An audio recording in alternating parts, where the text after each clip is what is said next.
Saya lahir dari keluarga Muslim dan saya tidak percaya sama sekali dengan Yesus. Saya juga sama sekali tidak pernah terpanggil menjadi hamba Tuhan atau seorang pendeta.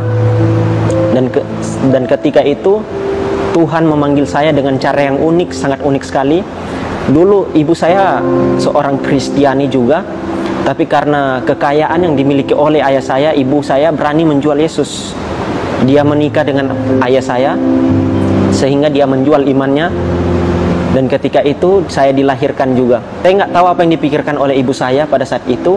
Ketika saya lahir, Tuhan juga memberikan peringatan kepada ibu saya bahwa jalan yang dia miliki itu jalan yang dia pilih itu sebenarnya sudah salah. Ayah dan ibu saya sering bertengkar pada tahun 2007, 2006 dan seterusnya. Saya sudah lupa tahun berapa itu, pokoknya 2006 atau 2007.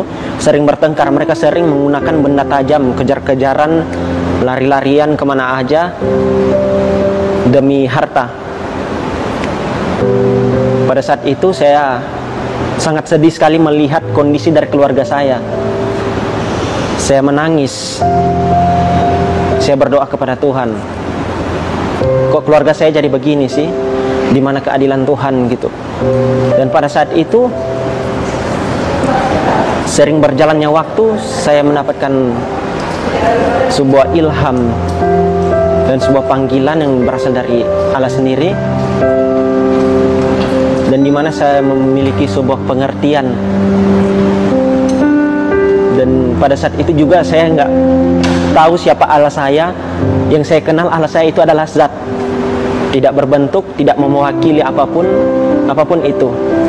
Ketika saya sembahyang menyembah Tuhan, ada salah satu perkataan yang saya sering ucapkan, yang agama saya anjurkan, yaitu apa? Tunjukkanlah kami jalan kebenaran. Tunjukkanlah kami jalan kebenaran. Saya sudah mempercayai Tuhan. Saya mempercayai Allah. Yang katanya saya mempercayai Allah pasti masuk surga. Tapi kok kenapa selalu ada kata tunjukkanlah kami jalan kebenaran? Itu menunjukkan bahwa kepastian masuk surga tidak pasti. Tapi saya mengerti bahwa semua agama mengajarkan kebaikan. Iya, mengajarkan kebaikan. Tetapi beda dengan kekristenan yang saya dapat. Pada saat itu saya membaca Alkitab. Kenapa saya bilang membaca Alkitab? Pada saat saya memberanikan diri saya membaca Alkitab, padahal diri saya bukan orang Kristiani. Karena di kitab saya sebelumnya itu menganjurkan untuk membaca Alkitab. Kalau nggak percaya coba cek sendiri di kitabnya yang sebelumnya, cek sendiri. Itu berada di Ali Imran ayat 45. Di situ dikatakan bahwa Tuhan sendiri, Allah Subhanahu wa taala, menurunkan Taurat dan Injil, dan di dalam Injil itu ada cahaya dan kebenaran bagi orang-orang bertakwa. Makanya saya memberanikan diri untuk membaca Alkitab. Saya baca Alkitab dari Kejadian, mungkin saya lampang-lampang pada saat itu, dan saya mendapat satu ayat yang itu di Injil Yohanes ayat 1, bahwa dikatakan di sini, pada mulanya adalah firman. Firman itu bersama-sama dengan Allah, dan Allah itu adalah firman itu sendiri. Dan di ayat 3 di sini dikatakan segala sesuatu dijadikan oleh Dia, tanpa Dia tidak ada sesuatu pun yang jadi. Nah, saya mulai berpikir, firman, siapa firman itu? Siapa kalimat itu? Siapa perkataan itu? Ketika saya baca di Ali Imran ayat 45, di situ yang dikatakan firman itu sendiri adalah Isa Al-Masih. Saya mulai penasaran siapa Isa Al-Masih ini, karena di Al-Maidah, di Al-Maidah 46 dianjurkan untuk membaca Alkitab, membaca Injil, karena di dalam Injil ada petunjuk, cahaya dan kebenaran. Dan di situ saya mulai beberapa tahun saya mulai untuk mencari kebenaran itu, siapa firman, siapa Isa Al-Masih itu. Saya cari, saya baca semua, dan saya mendapat siapa Isa Al-Masih itu adalah Yesus Kristus itu sendiri, anak Maria, biasa disebut Ibnu Maryam, putra Maryam. Karena di Ali Imran ayat 45 dikatakan bahwa di situ firman, kalimatullah, perkataan Allah yang sudah ada sejak awal, yaitu Isa Al-Masih itu sendiri, Yesus Kristus. Sebelum dia jadi, sebelum segala sesuatu jadi, sesuatu pun dia sudah ada sebelum segala sesuatu jadi. Dan makanya itu saya cari selama 8 tahun. Saya benar-benar nggak main-main ketika saya membandingkan kedua kitab ini, karena pada saat ini saya percaya bahwa Alkitab itu adalah firman Allah, nemun, wamin, ya dan amin. Karena di luar Alkitab bukan firman Allah. Ketika saya baca di Yohanes 8 ayat 58, di sini kata Yesus kepada mereka, "Aku berkata kepadamu, sesungguhnya sebelum Abraham jadi, aku telah ada." Sebelum Abraham jadi, dia telah ada. Segala sesuatu diciptakan oleh dia, firman Allah. Saya mulai berpikir di sini, kok bisa gitu? Bahwa yang dikatakan bahwa orang Kristen itu menuhankan manusia, tuhankan manusia. Kenapa bisa manusia jadi Tuhan? Apakah itu bukan berhala? Saya bilang bukan. Tanpa kita menuhankan Yesus, Yesus sudah Tuhan dari awal. Tanpa dia menjadi manusia, dia sudah Tuhan dari awal, karena dia adalah Allah itu sendiri, firman Allah. Jadi pas saya mengerti apa itu kekristenan, siapa Isa Al-Masih itu, siapa Yesus Kristus itu, pikiran saya mulai terbuka. Tapi pada saat itu saya belum nggak kepikiran bahwa saya akan menjadi hamba Tuhan. Selama seling waktu itu berjalan, ketika saya bertobat sesungguhnya itu pada saat saya SMP. Saya menerima Yesus. Saya banyak memberitakan Yesus, siapa firman Allah itu sendiri. Karena Allah yang kita pahami sekarang adalah Allah yang sebenarnya, gitu. Allah tanpa firman itu kosong. Jadi kalau mau bilang Allah itu bukan firman, itu dia bukan apa-apa. Karena Allah menciptakan segala sesuatu dengan firman.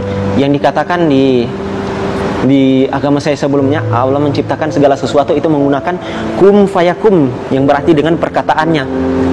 Jadilah terang, jadilah ini, jadi ini, gitulah. Jadi setiap orang yang percaya akan firman Allah itu sudah mempercayai Allah itu sendiri. Karena ketika saya bertobat, saya nggak pernah main-main gitu, mau cari Tuhan, mau cari kebenaran. Saya menyelidiki setiap kitab. Saya nggak pernah main-main 1% pun. Saya cari, karena satu hal yang paling saya takutkan itu adalah masuk neraka. Karena bicara dengan masuk neraka itu adalah abadi. Jikalau engkau masuk neraka, engkau mau minta ampun di neraka pun itu nggak akan diampuni. Makanya saya paling takut itu saya masuk neraka, gitulah. Semua agama mengajarkan kebaikan, tetapi belum tentu semua agama mengajarkan kebenaran, gitu. Agama mengajarkan kebaikan, tapi belum tentu mengajarkan kebenaran, gitu. Jadi di sini saya mengerti bahwa kekristenan itu bukan mengajarkan untuk menjadi hidup yang baik, tetapi menjadi hidup yang benar. Hidup yang baik tetapi tidak menjadi hidup yang benar itu sama saja dengan omong kosong. Kita hidup berbuat baik, melakukan amal ibadah, melakukan sedekah apapun itu, tapi hidup kita tidak benar di hadapan Tuhan, itu kosong. Jadi saya belajar bahwa di sini kehidupan benar itu lebih penting daripada kehidupan yang baik. Karena dalam kekristenan kita diselamatkan bukan karena perbuatan baik kita, bukan karena amal ibadah kita, tapi kita diselamatkan karena kasih karunia. Makanya saya menerima Yesus, karena saya sadar diri saya nggak sempurna. Mungkin ada dosa yang tidak saya sengaja lakukan, iri hati, pikiran apapun yang melenceng dari firman Tuhan itu sudah dosa, walaupun kita nggak sengaja. Makanya saya sadar, satu dosa pun yang kita buat, dosa kecil maupun dosa besar, itu sama saja di mata Tuhan, gitu. Makanya saya takut ketika saya baca di Titus 3 ayat 5. Pada waktu itu dia telah menyelamatkan kita bukan karena perbuatan baik yang telah kita lakukan, tetapi karena rahmat-Nya oleh permandian kelahiran kembali dan oleh pembaruan yang dikerjakan oleh Roh Kudus. Segala sesuatu kita diselamatkan bukan karena perbuatan baik. Kita mau usaha, mau mengusaha keselamatan kita mau memanjat untuk masuk surga, Tuhan nggak bisa disogok dengan perbuatan amal baik kita, gitu loh. Saya bilang, Tuhan, saya mau masuk surga, saya berbuat baiklah, saya sembahyanglah, saya mau memberi sedekah. Oh, nggak bisa, nggak bisa. Ajaran kekristenan bukan kayak gitu. Keselamatan itu diperoleh karena kasih karunia. Tuhan nggak bisa disogok. Karena Allah orang Kristen itu nggak bisa disogok. Lo mau sogok dengan perbuatan baik, lo mau sogok dengan amal ibadah, itu nggak bisa. Keselamatan terjadi ketika lo mengaku Yesus sebagai Tuhan dan Juru Selamat. Karena kalau engkau nggak mengaku Yesus sebagai Tuhan dan Juru Selamat, engkau nggak selamat.